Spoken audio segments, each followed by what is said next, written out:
मैं आज अपनी जुडिशरी को कहना चाहता हूं कि ये मुल्क को बिल्कुल गुलामी से बचाने के लिए आप रोक सकते हैं, हम तो खड़े हैं। मैं तो आपको ये वाजे कर दूं कि मैं जब तक जिंदा हूं मैंने तो इसे कबूल नहीं करना कभी, इस जुल्म को, ना इस गुलामी को।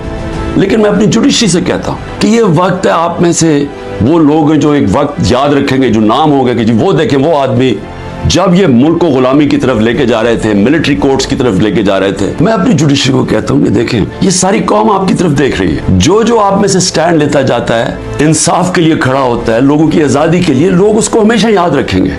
लेकिन उनको भी देख रहे हैं जो वो कहते हैं ना, वो तिफल क्या करेगा जो घुटनों के बाद चले, जो पहले से गिरे हुए हैं, ताकत के सामने सर झुका के बैठे हुए हैं, उनको भी, उन जजेस को भी लोग देख रहे हैं। हमारा मुसलसल इस मुल्क में एक तबका है जो कानून के ऊपर बैठ जाता है, जो कहता है हम कानून से ऊपर हैं। मार्शल लॉ लगाते हैं तो सारा आइन खत्म हो जाता है। पिछले 60 साल में आधा वक्त मार्शल लॉ रहे हैं। उसके बाद जब ये दोनों आए, दो खानदान आए, इन्होंने जब लूटना शुरू किया तो इन्होंने एक चीज कही कि सबको पकड़ लो लेकिन हमें ना पकड़ो, क्योंकि हम कानून के ऊपर हैं। मैं अपनी सारी लीगल कम्युनिटी को आज कह रहा हूं कि ये है वो डिफाइनिंग मोमेंट पाकिस्तान की तारीख का। अगर इस वक्त हमने ये आइन का कत्ल होने दिया, ये रुकना नहीं है फिर कहीं।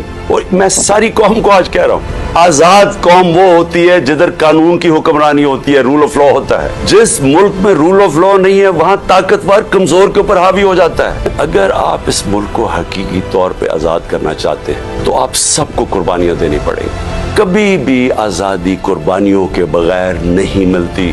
जो छोटा सा तबका कब्जा करके बैठ जाता है, चाहे वो बैरूनी ताकत हो, चाहे आपके अपने कब्जा ग्रुप हो जो ऊपर बैठ गए हैं, आजादी के लिए कुर्बानी और जदोजहद देनी पड़ती है। आप सबको मैं आज कह रहा हूं कि मैं तो तैयार हूं, मैं इसको जहाज समझता हूं, मैं पॉलिटिक्स नहीं समझता। देखिए ये खौफ जो है ना, ये फैलाया जा रहा है, ये लोगों को पकड़ धकड़ और ये और वो और जलील करने की कोशिश कर रहे हैं, ये अपने आप को जलील कर रहे हैं। आपने किसी ने इससे खौफजदा होके अपनी आजादी की तहरीक से पीछे नहीं हटना, क्योंकि ऐसा मौका शायद आए ना।